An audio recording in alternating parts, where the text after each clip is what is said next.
네이버보다 재미있는 테이버. 네, 마지막 건 휴젤입니다. 휴젤이가 일단은 GS가 인수를 했습니다. 그 인수한 이후에 쭉쭉쭉쭉 지금 밀리고 있는 모습을 보여주고 있어요. M&A 되고 난 뒤부터 밀리고 있고 지금 쭉 밀리고 난 뒤에 여기서 횡보를 하고 있는데, 휴젤은 첫째 비싸요. 비싸기 때문에 이 친구는 지금 1000억 버는 회사가, 영업이익 기준 1000억 정도 나오는 회사가 지금 시가총액 기준으로 영업이익 17배거든요. 좀 싼 거는 아니고 지금 실제로 버는 돈 한 700억 정도로 놓고 보시면은 700억이면 20배가 넘습니다. PER 기준으로. 근데 비싼데 휴젤이는 다른 거 말고 뭘 보셔야 되느냐? 휴젤에 들어와 있는 이 그 PEF 플러스 그 GS가 들어왔고요. 이 PEF가 다른 그 뭐 클래시스 맞나? 아닌데? 뭐 다른데 그 피부 미용이라든지 이런데 많이 지금 돈을 많이 투자하고 있는 중이에요. 그 PEF의 가장 큰 장점은 뭐냐 그러면은, PEF는 글로벌 자산 투자를 진행하다 보니까 말 그대로 이게 전 세계에 인맥이 많아요. 좀 더 이걸 우리가 좀 확대해서 보면 뭐냐 그러면은, 해외 진출이 용이합니다. 그 해외마다 뭔가 바이어가 됐든 아니면은 그 해외마다 뭔가 브로커가 됐든 해외 진출할 때 좀 더 빠르게 도움을 받을 수 있단 말이죠. 요렇게 놓고 보시면은 PEF가 들어왔다라는 것도 상당히 저는 좋게 보는 거고, 휴젤이 그 대웅제약이랑 메디톡스가 서로 공방전을 하는, 대웅제약이랑 메디톡스가 서로 이렇게 막 소송하고 이러는 과정에서 중간에서 어떻게 보면은 빈집 털이를 제대로 잘 통과했고요. 빈집 털이 하는 과정에서 얘들이 빈집을 털고는 그냥 놀고 있었던 것도 아니고 해외 진출까지 본격적으로 진행을 했습니다. 그리고 해외 진출이 끝나고 나자마자, 해외 진출 어느 정도 좀 가시성이 보이자마자 바로 매각 때렸거든, 비쌀 때. 근데 요걸 놓고 보시면은 지금 해외 진출이 얼마나 진행되고 있느냐를 이제 메인으로 좀 보셔야 될 것 같은데, 지금 공시를 놓고 보셨을 때 지금 이게 중간에 요런 거 있죠. 프랑스 풋모거가, 유럽 풋모거가, 그 다음에는 또 어디 갔냐,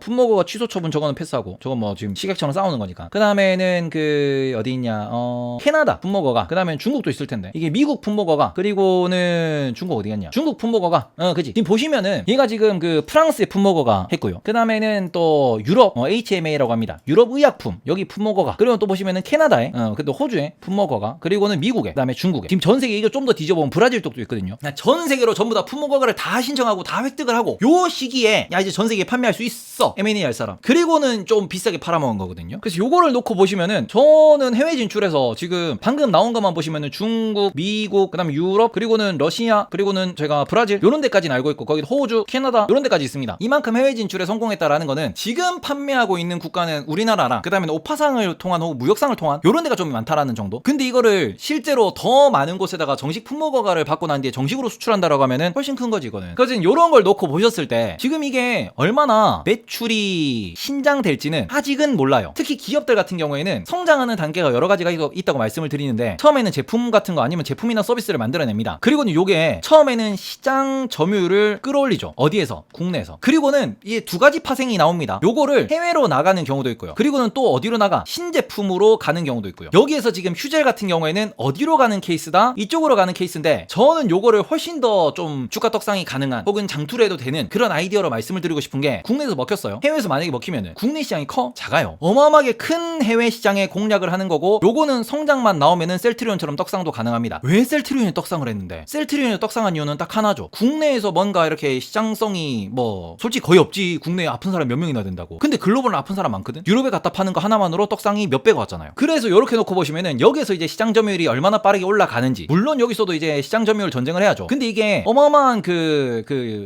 보톡스라고 하는 요 어마어마한 시장에서, 좀 냉정하게 말씀드리면은 보톡스 시장 자체가 앞으로 성장을 못하느냐, 혹은 보톡스 시장에 얼마나 많은 경쟁자가 있느냐, 요런 걸 기준으로 놓고 보셨을 때 보톡스 시장에는 경쟁자가 많이 없어요, 생각보다. 우리나라는 보톡스 관련된 그 기업이 진짜 많으니까 야 전 세계 많은 거 아니냐라고 하시겠는데, 우리나라는 솔직히 아직까지 복병은 하나 숨어 있는 게 보톡스 관련돼 가지고, 보톡스는 이거를 독극물이거든요. 실제로 이거 그 보톡스를 한 곳에 한 20방 30방 맞으면 사람 10명 맞아서 죽어. 독극물인데 이 독극물을 어마어마하게 희석을 시킵니다. 그러고는 피부에서 이렇게 쪼글쪼글한 피부에다가 요걸 딱 주사를 넣으면은 이 피부가 뽀잉 부풀러 올라 이렇게. 그러고는 주름이 펴지는 거거든요. 그래서 요렇게 놓고 보시면은 미국에 하나고요, 우리나라에만 유독 많아요. 대웅, 휴젤, 그 다음에 아마 7개인가 있을걸? 보톡스 관련돼서 특허를 낸 국가가. 근데 이게 실제로 엘러간이라고 하는, 엘러간 맞을 거예요. 엘러간이라는 회사에서 보톡스를 들여온 곳은 메디톡스고요. 그러니까 문제는 뭐냐면은 그 메디톡스에 있던 그 균을 다른 애들이 몰래 빼가가지고 특허를 낸 거야.